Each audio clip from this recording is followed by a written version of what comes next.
Comme vous avez vu, ça s'appelle les avancées pour les démences du sujet âgé. Donc, pour la première avancée, elle est en 1906. Vous me direz, si on veut comprendre les avancées, il faut quand même comprendre un peu d'où on vient. Donc, je vais faire un rapide rappel du parcours dans le domaine de la maladie d'Alzheimer pour ensuite voir un tout petit peu dans quelle partie on a avancé, en particulier au XXIe siècle, et puis ces dernières années, et voir cette dernière semaine. Donc tout commence à Francfort, en fait en 1901, mais voilà, j'ai trouvé une photo de 1906, c'est pas si mal.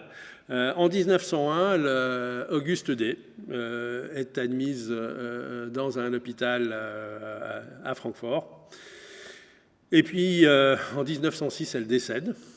Durant son hospitalisation, elle paraît très perdue, elle ne sait pas très bien qui elle est, elle sait à peu près comment elle s'appelle, mais encore qu'elle ne sait plus très bien comment s'appelle son mari. On voit bien des difficultés très importantes au niveau de la mémoire et de l'orientation.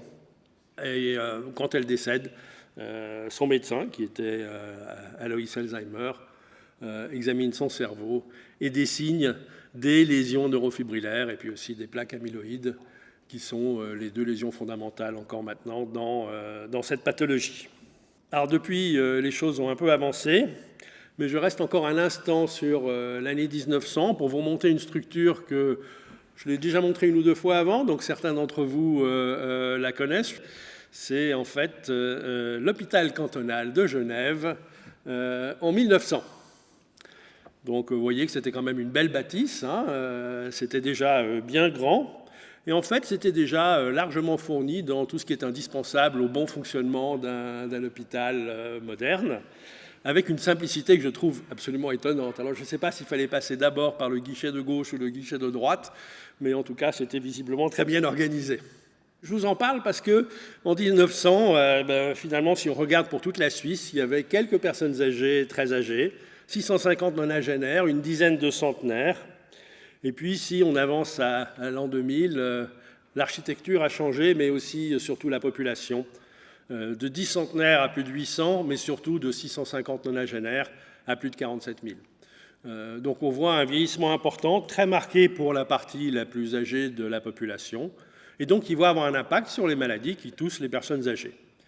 Et ici, je vous ai mis les chiffres de prévalence de la démence de l'association Alzheimer Suisse. Donc ici, c'est des gens qui ont des symptômes cognitifs importants, et on voit bien qu'ils commencent quand même aux alentours de 60-65, et encore très très peu, et que la plupart des gens qui ont ces symptômes sont dans les classes d'âge avancées. Donc si on augmente de façon importante la partie de la population âgée, on va avoir des pathologies du grand âge, et en particulier les démences et la maladie d'Alzheimer.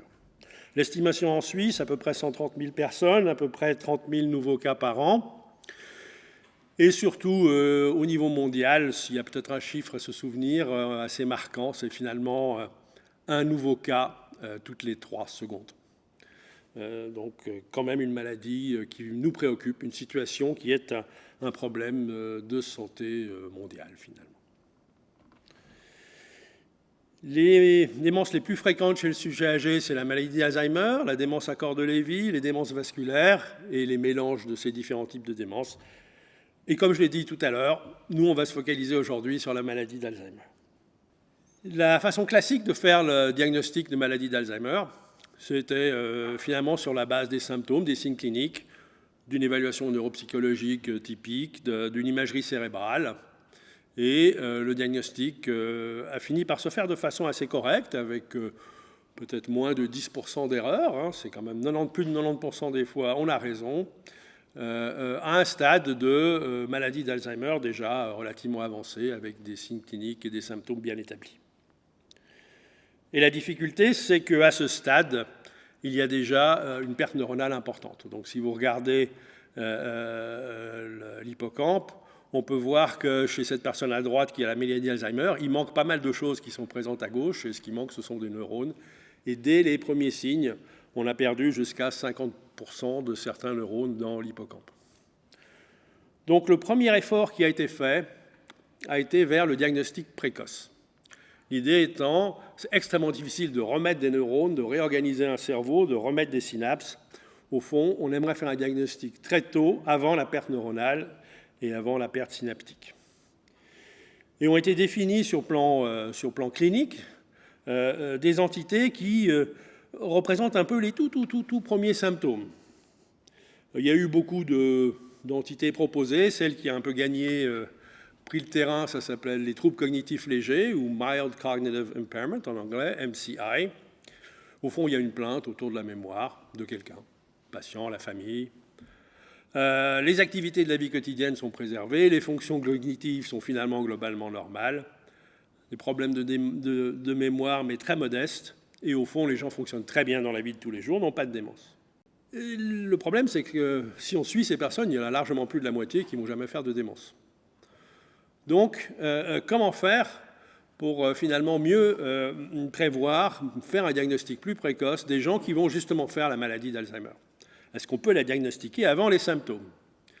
Et là, l'idée est de se baser sur finalement trois choses. Les structures, est-ce qu'il y a sur l'atrophie quelque chose qui peut nous dire de façon précoce qu'on a affaire à une maladie d'Alzheimer? Et est-ce qu'on peut se baser sur les lésions décrites déjà par Alois Alzheimer en 1906, qui sont les plaques amyloïdes et les lésions neurofibrillaires? Donc, premier effort, c'est sur la structure, sur l'atrophie. On s'intéresse aux régions qui sont particulièrement importantes pour la maladie d'Alzheimer, donc au niveau de l'hippocampe. Vous voyez ici un hippocampe très atrophique par rapport à une situation d'un hippocampe bien plus sain ici. Donc là, une différence qui est très très claire. Et on peut mesurer ces volumes, essayer de l'utiliser pour un diagnostic précoce. Alors, le problème, c'est que les structures changent, mais elles changent souvent déjà quand la maladie est avancée. Et ici, on regarde un peu les sensibilités et spécificités d'une telle approche. Vous voyez qu'elles restent encore trop basses. On s'est donc intéressé dans l'étape suivante au métabolisme. Il y a des endroits du cerveau qui sont malades, qui vont utiliser moins de glucose. Donc ici, c'est le PET au FDG glucose. Alors effectivement, si on regarde les régions temporales dans un Alzheimer par rapport à un contrôle normal, on voit qu'il y a une différence. Et puis entre les deux, c'est un peu entre les deux. Mais si vous voyez que celui-là, c'est quand même extrêmement difficile de dire est-ce qu'il va faire un Alzheimer, est-ce qu'il ne va pas faire un Alzheimer. Et tout est resté un peu comme ça jusqu'à 2004-2005, où est arrivé à Pittsburgh le fameux Pittsburgh Compound B, qui est en fait un ligand pour l'amyloïde. Et donc ce que le Pittsburgh Compound B, le PIB, permet, c'est finalement de marquer in vivo la présence d'amyloïde dans le cerveau. Donc avant, il fallait attendre l'autopsie. Là, on peut aller regarder in vivo s'il y a de l'amyloïde, combien il y en a et où il y en a. Et vous voyez ici quelqu'un qui a un Alzheimer, quelqu'un qui a un contrôle. Pour le FDG PET, il y a des différences. On les voit, mais voilà, il faut connaître. Pour l'IRM, il y a aussi des différences, mais elles ne sont pas toujours si simples. Par contre, alors là, c'est criant. Il y a une grosse différence entre la personne qui a l'Alzheimer et le contrôle sain. D'où l'idée de se dire, est-ce qu'on ne peut pas regarder l'amyloïde chez les gens qui ont des troubles cognitifs légers et voir ceux qui vont faire l'Alzheimer ou pas? Est-ce que peut-être ça va nous indiquer la chose? Vous voyez ici une étude qui date déjà de 2008. Voilà les Alzheimer, voilà les contrôles sains, et voilà deux personnes qui ont des troubles cognitifs légers. Celui-ci est devenu un Alzheimer, et celui-ci est resté un trouble cognitif léger. Et quand on regarde la déposition amyloïde, ici, il y en a, et là, il n'y en a pas. Ça ressemble à ça, et ça ressemble à ça. Donc vous pouvez imaginer, ça a été quand même un événement assez important à ce moment-là, une prédiction qui paraissait très intéressante, mais il faut quand même se rappeler que cette étude a été faite avec des gens d'âge moyen 69 ans, donc quand même relativement jeunes. Et s'il y a bien une autre entité dans laquelle on voit de l'amyloïde et aussi des lésions neurofibrillaires dans le cerveau, c'est le vieillissement. Donc si vous commencez à faire ces tests chez des gens qui sont de plus en plus âgés, on se rend compte que la prédictivité devient de moins en moins bonne. Et au fond, là encore, on se retrouve avec des sensibilités et des spécificités qui dépendent un peu de l'âge des patients. Et vous voyez, 83 à 100%, c'est pas mal, 46 à 88, c'est quand même pas terrible. Et donc tout seul, ça ne suffisait pas non plus.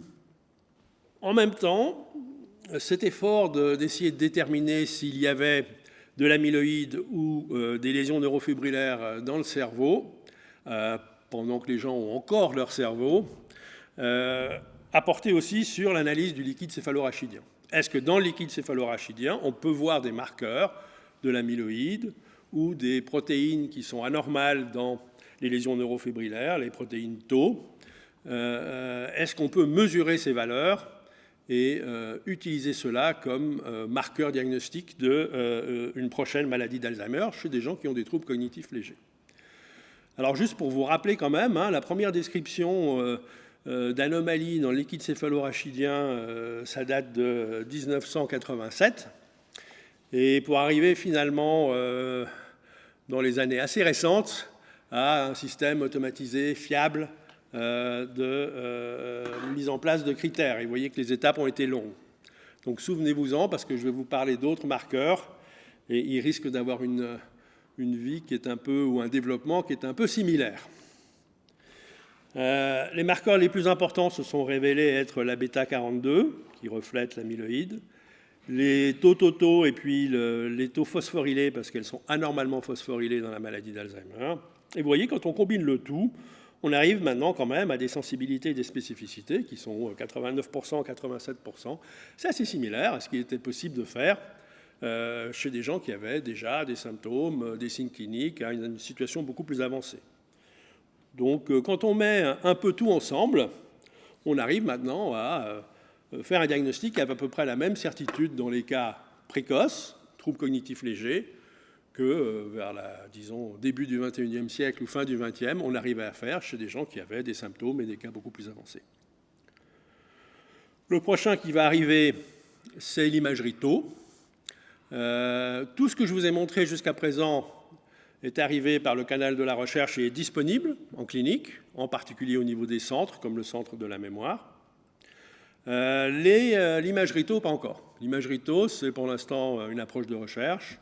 Elle est particulièrement intéressante parce qu'ici, vous voyez quelqu'un d'intact, quelqu'un avec un Alzheimer léger, un Alzheimer avancé, et on voit qu'au niveau des marqueurs de l'amyloïde, entre le léger et l'avancé, on ne voit pas beaucoup de différence. Au fond, la symptomatologie n'est pas vraiment liée à la charge amyloïde. Par contre, pour les protéines tau, c'est exactement le cas. Plus vous avez de tau, plus vous avez de symptômes. Et là, ça se voit très très bien. Plus vous avez de taux, plus vous avez de symptômes. Et c'est donc un marqueur qui va avoir des caractéristiques différentes parce que c'est un marqueur qui va refléter la symptomatologie et donc un marqueur intéressant pour les études sur les approches thérapeutiques. Le diagnostic précoce, c'est bien. Est-ce qu'on pourrait faire un diagnostic précoce, mais quand même un peu plus simple? Parce qu'il faut quand même imaginer tout ce que je vous ai montré jusqu'à présent. Heureusement qu'on a le centre de la mémoire, ce n'est pas si simple de faire ces approches et ces diagnostics. Et on en arrive à la présence de marqueurs plasmatiques. Alors ça fait longtemps qu'on cherche des marqueurs plasmatiques, et jusqu'il y a peu, ça a été avec plutôt des séries d'échecs, les uns derrière les autres. Mais au cours de 2019 et surtout 2020, et un petit peu 2021, on a vu arriver des résultats assez intéressants au niveau des marqueurs plasmatiques. Donc ici, un marqueur plasmatique de nouveau, une protéine tau anormalement phosphorylée, la tau 181. Ici, les valeurs chez des gens qui ont un PET tau négatif, donc peu de protéines, peu de lésions neurofibrillaires déposées. Ici, chez un PET tau positif, beaucoup de lésions neurofibrillaires. Vous voyez que la différence est loin d'être négligeable. On a l'impression qu'il y a presque un seuil.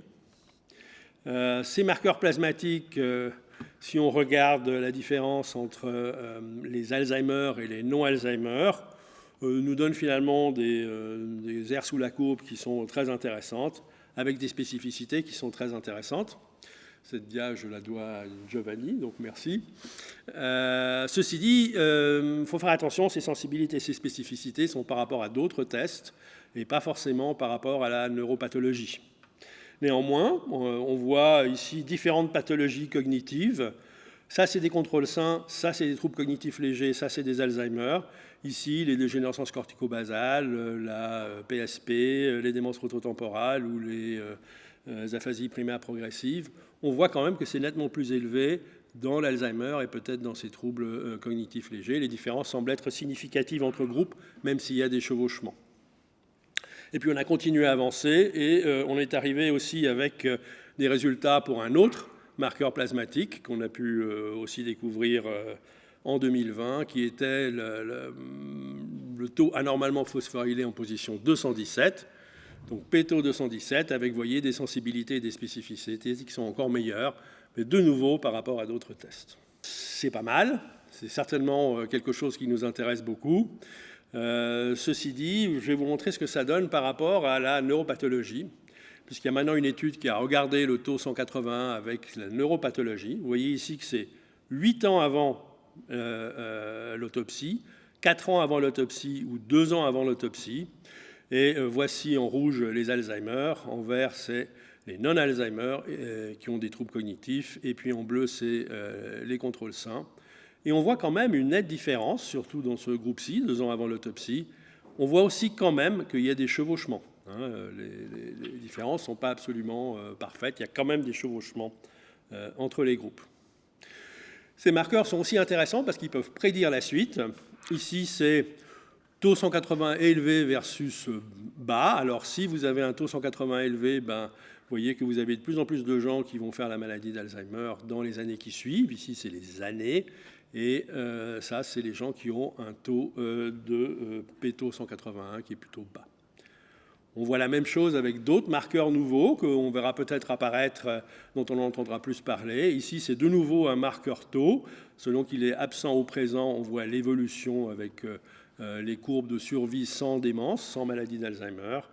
Ici, c'est un marqueur qui n'est pas spécifique de la maladie d'Alzheimer, qui s'appelle le neurofilament light, mais qui se retrouve dans beaucoup de pathologies neurologiques et qui semble aussi pouvoir prédire la suite chez des gens qui ont des troubles cognitifs légers.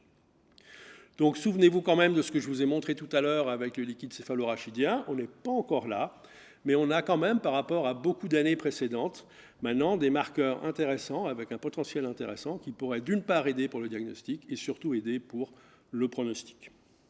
Donc affaire à suivre, on va espérer que ça prenne quand même un tout petit peu moins de temps que ce qu'on a dû vivre avec les marqueurs du liquide céphalorachidien. On imagine aussi ce que ça peut faire, parce que du coup, ça fait presque un diagnostic au cabinet. On peut faire une prise de sang et puis on aura déjà une bonne petite idée. Donc quand cela sera disponible, je pense que ça va changer comment on fait le diagnostic de ces différentes maladies.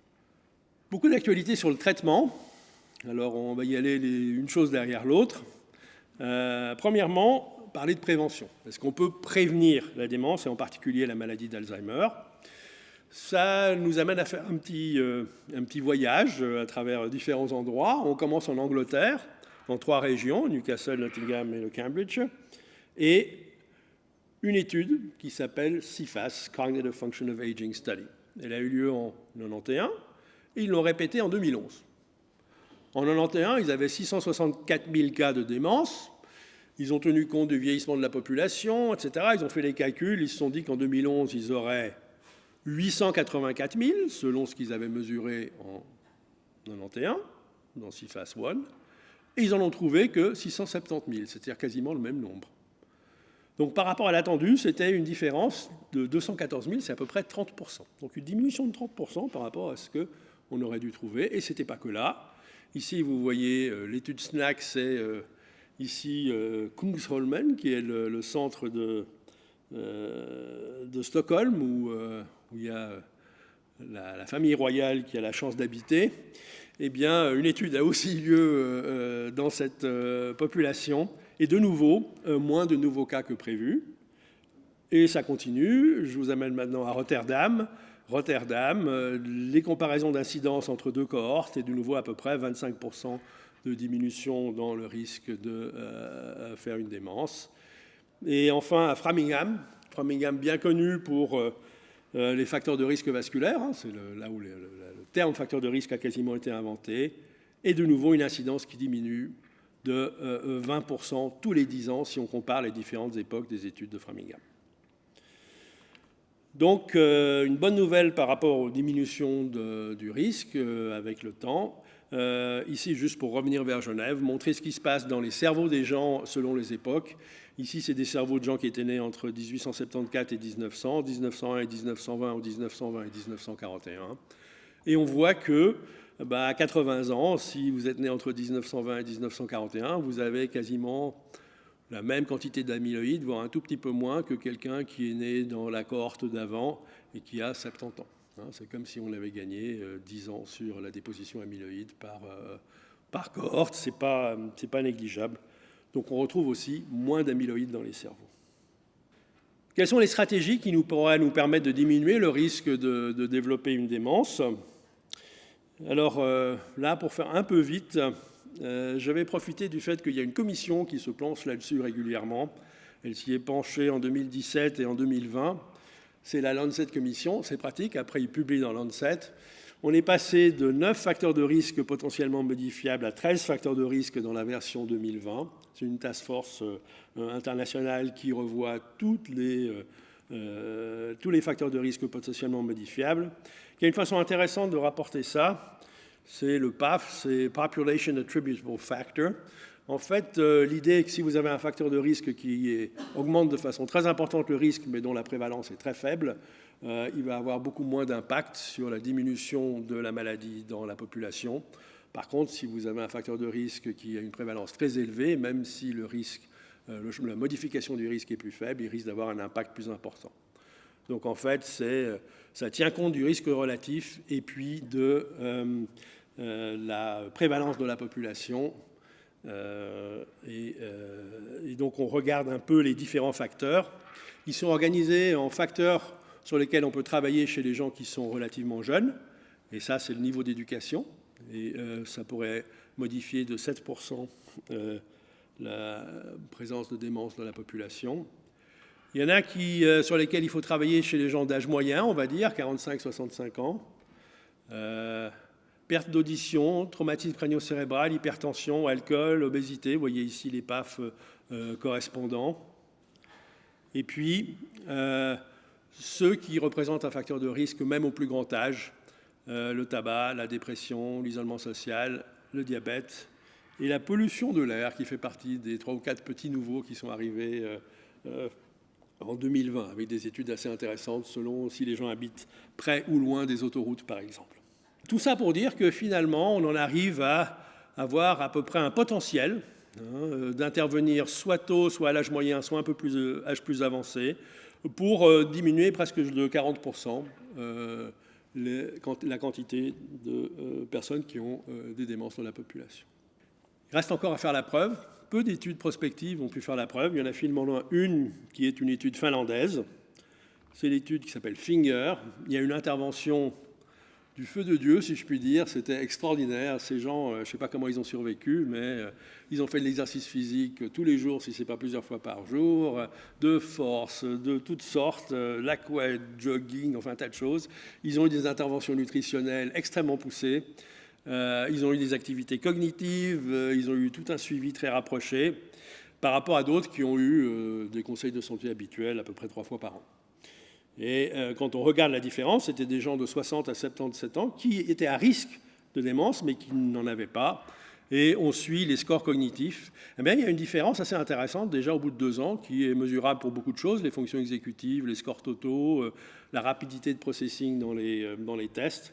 Par contre, pour la mémoire, malheureusement, ça ne l'était pas encore. Et on attend de voir si ça va continuer, mais malheureusement, les 2 bras d'études maintenant ne sont plus séparés. Donc, ça va être plus difficile de savoir s'il y a une suite. Néanmoins, on a quand même là une démonstration que c'est possible de mettre en place des interventions qui ont des effets sur la cognition. Et enfin, et j'en viens à l'actualité, est-ce qu'on peut bloquer l'évolution de la maladie? Alors, il faut imaginer que pour les médicaments du système nerveux central, les choses ne sont pas simples. Si on regarde les nouveaux agents pharmaceutiques en développement qui finissent par atteindre le marché, en moyenne, c'est 11% pour le système nerveux central, c'est 7%. Et le temps que ça met, vous voyez, pour le domaine cardiovasculaire, en moyenne 6 ans et des poussières, gastro-intestinal, 7 ans et demi, système nerveux central, 12,6 années. Donc c'est évidemment beaucoup plus compliqué. Il y a d'abord le problème de la barrière hémato-encéphalique. Il y a aussi le fait que chaque partie du cerveau a son propre rôle et les connexions ont leur propre rôle. Et donc, c'est pas si facile d'aller agir exactement au bon endroit sur les bonnes fonctions. On voit que agir sur un rein ou un foie, c'est quand même peut-être plus simple qu'agir sur le bon endroit du cerveau ou les bonnes connexions du cerveau. Néanmoins, si on veut essayer de bloquer l'évolution de la maladie, il paraîtrait correct d'essayer d'agir sur les lésions qu'on voit dans la maladie. Vous vous souvenez, 2 types de lésions, l'amyloïde et les lésions neurofibrillaires. Et c'est exactement les approches qui ont été prises. Je passe rapidement sur l'approche contre les lésions neurofibrillaires. Elle passe principalement par un travail au niveau des protéines tau. Je vous ai déjà expliqué que les protéines tau, elles étaient anormalement phosphorylées. Elles ont des sites de phosphorylation anormaux et des anticorps sont développés sur différentes parties de cette protéine tau. Et ces différents anticorps sont actuellement à l'étude. Il y a eu des phases 1 qui ont démontré que ces anticorps étaient tolérés.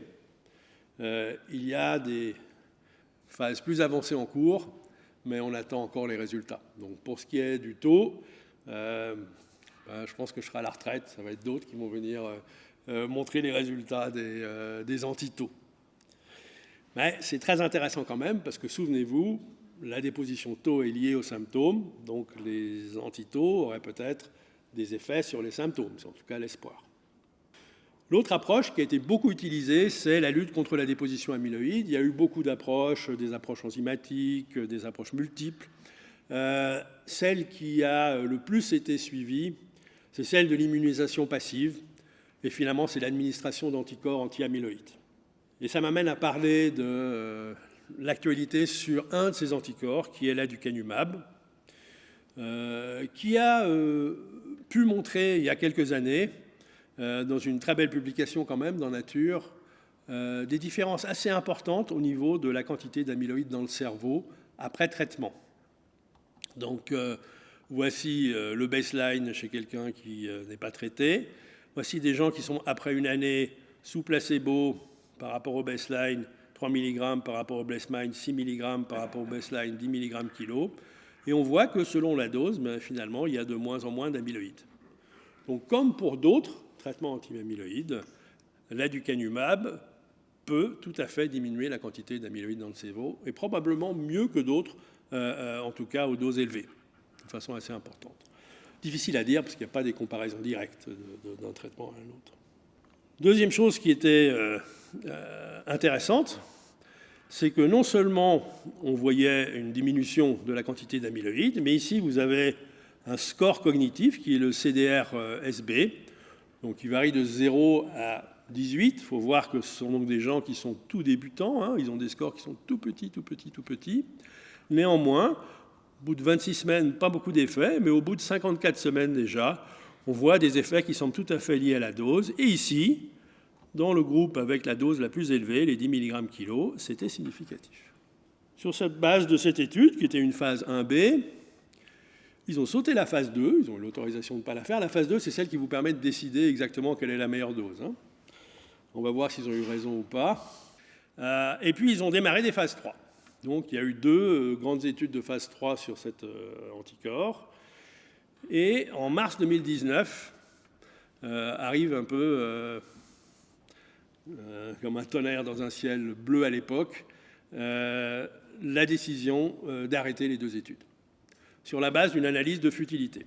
Ces études coûtent cher.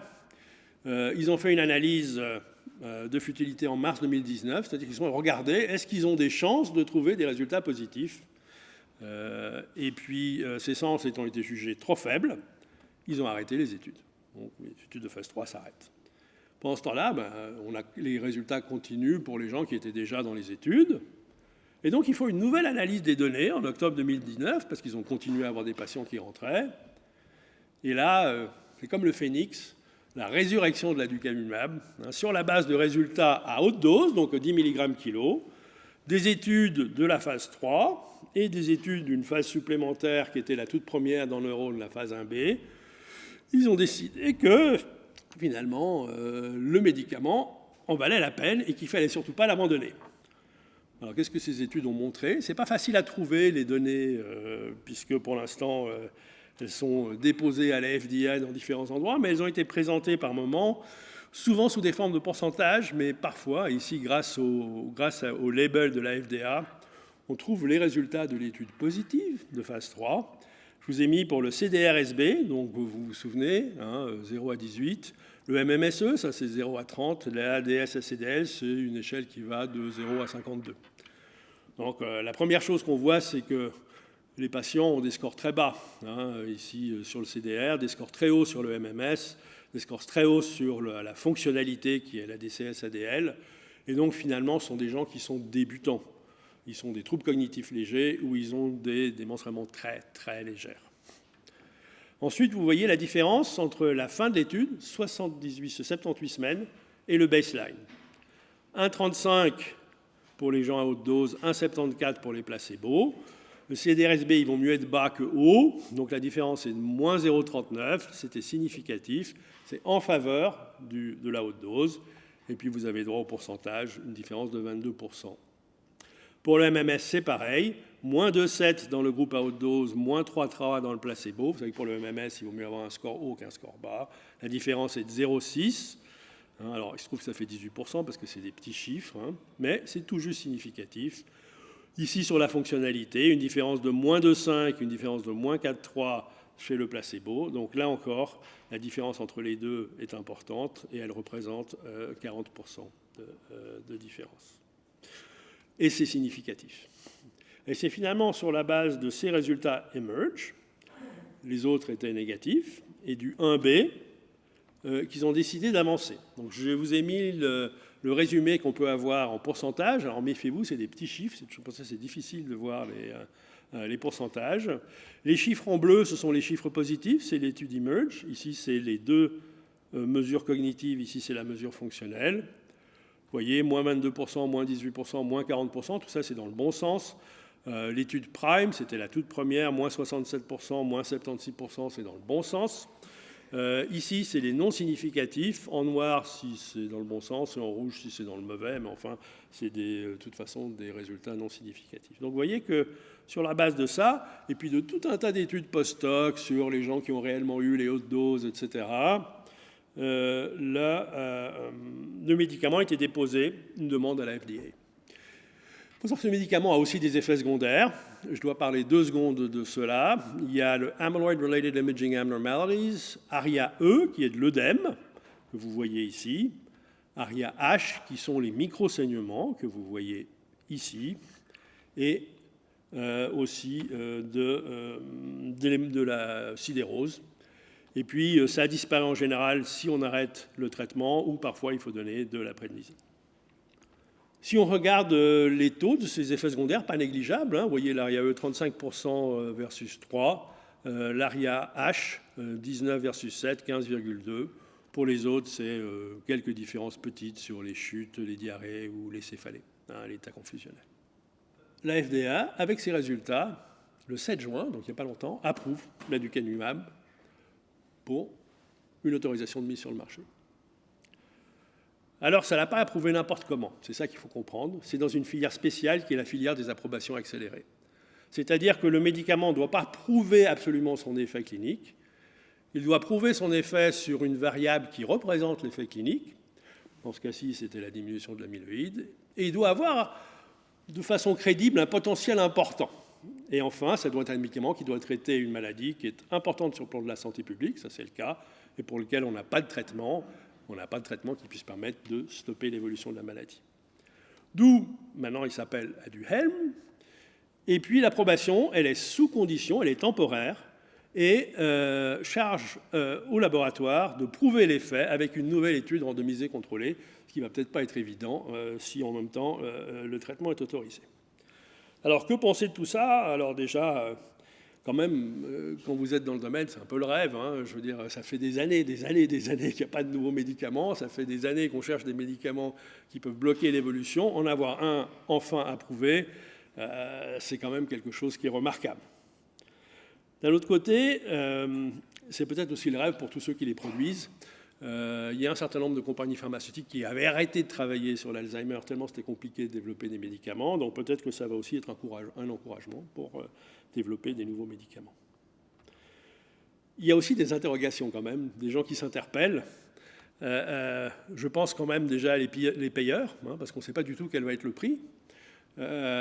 Si on parle d'entre 20 000 et 50 000 $ par année, voire un peu plus, quand on voit le nombre de personnes qui ont la maladie d'Alzheimer, ça peut quand même s'ajouter très très rapidement. Sur le plan scientifique, il y a aussi des questions. Il y a eu une task force scientifique qui en fait s'était prononcée contre l'approbation du médicament, l'autorisation du médicament. Donc on est dans une situation où on n'a pas encore la réponse finale, et pourtant des décisions ont été prises. En plus, il faut savoir que dans cette maladie, il y a des gens qui ont toujours défendu l'importance de l'amyloïde, d'autres toujours l'importance des lésions neurofibrillaires. Petit à petit, on avait vu disparaître cette bataille, puisque l'amyloïde avait de plus en plus de difficultés à agir seul. Ben là, ça a tout relancé. Donc, non seulement il y a une controverse, mais en plus, les gens y vont de leur croyance en même temps. Donc, il y a beaucoup de choses écrites en ce moment. Et puis, on voit toute la difficulté que ça peut représenter aussi pour les patients. C'est une maladie qui est terrible. Est-ce que si on a quelque chose qui pourrait marcher, il faut déjà l'utiliser? Est-ce qu'on peut attendre les 3, 4, 5, 6 ans, voire 9 ans que ça va prendre, que la FDA a donné pour terminer complètement l'étude? Qu'est-ce qu'on fait pour les proches? Est-ce qu'on est en train de passer à côté d'un traitement si on ne l'autorise pas? On voit toutes les difficultés que finalement ça a pu représenter pour la FDA. Et alors, qu'est-ce qu'on peut penser de tout ça? Il faut quand même garder les pieds sur terre. Donc, premièrement, je dirais que les études ont été effectuées principalement chez des personnes avec des troubles cognitifs légers ou une démence légère débutante. Donc, certainement pas un médicament qu'on va pouvoir proposer pour des gens qui ont une maladie d'Alzheimer déclarée avancée. La FDA, elle considère que l'Aduhelm n'a pas encore fait la preuve complète de ses effets cliniques, mais qu'elle a fait la preuve de son potentiel. Donc, il faut comprendre ce que veut dire la décision de la FDA. Et enfin, l'aducanumab a des effets secondaires dont certains ne sont quand même pas négligeables. Je vous ai montré l'ARIA-A, l'ARIA-E. Donc c'est un traitement qui ne doit pas se faire n'importe comment, qui nécessite quand même un suivi assez attentif. Vis-à-vis des questions que vous pourriez avoir de vos patients, souvenez-vous, l'aducam n'est actuellement pas autorisé en Europe ou en Suisse, donc ici, ce n'est pas utilisable. On ne sait pas encore comment ça va être utilisé aux États-Unis, on ne sait pas encore combien ça va coûter, il y a encore plein de questions. Une étude supplémentaire va de toute façon devoir être faite. Qu'est-ce qu'on peut conclure de tout ça? Premièrement, il y a quand même des bonnes nouvelles. Au niveau de la prévalence, 20 à 30% de moins de cas que prévu. Ça, c'est plutôt une bonne nouvelle. C'est quasiment partout, sauf peut-être quelques pays. Néanmoins, il y a quand même un cave, c'est que le nombre des cas absolus va néanmoins augmenter du fait du vieillissement démographique. Et donc, au fond, la démence va continuer à augmenter et va rester un problème de santé majeur du XXIe siècle. On a des progrès dans l'approche diagnostique, on a des marqueurs de plus en plus performants, ça nous permet de faire un diagnostic de plus en plus précoce avec la même certitude qu'on avait avant pour des diagnostics plus avancés. Mais on a aussi des marqueurs plasmatiques en développement, on aura peut-être bientôt une façon beaucoup plus simple de faire le diagnostic. On a des stratégies préventives qui pourraient diminuer jusqu'à 40% le risque de développer une démence. Et enfin, on a un médicament qui nous montre qu'il est bien possible de diminuer la déposition amyloïde. Il y a un anticorps qui vient d'être autorisé aux USA, mais des preuves supplémentaires sont requises. Et il y a encore plein d'autres approches, en particulier les antitaux, qui sont déjà à l'étude. Alors, je suis navré de vous laisser un peu comme ça entre le rêve et la réalité. Vous êtes un peu suspendu dans les airs. Je crois que l'image nous rappelle quand même que même quand on est en train de voler, à un moment, il faut se poser et poser les pieds par terre. Donc, souvenez-vous quand même de ce qui a réellement été montré avec ce médicament, à qui il s'adressait, ce qu'on peut en attendre, et surtout que, pour l'instant, en Suisse et en Europe, il n'est pas utilisé. Enfin, je voulais mettre une dia avec tout le monde et tous les noms, mais voilà, j'avais déjà 90 dias, j'aurais dû en mettre encore probablement 20 ou 30 pour remercier tous les gens que je dois remercier, parce que la carrière a été longue et vraiment, ça a été un plaisir pour moi à tous les moments. Je pense qu'on a des métiers qui sont fantastiques. Donc, merci à tous ceux qui m'ont enseigné. Merci. Et ça, c'est assez large. C'est aussi bien les enseignants que les étudiants, que tous ceux qu'on rencontre, finalement. Merci à tous les collaborateurs et toutes les personnes avec qui j'ai pu travailler. Merci aussi aux patients, parce que finalement, on apprend de tout le monde. Je crois que ça a été des années fantastiques. On fera autre chose pour la suite, mais en tout cas, ça a été un merveilleux moment, et en particulier ici à Genève.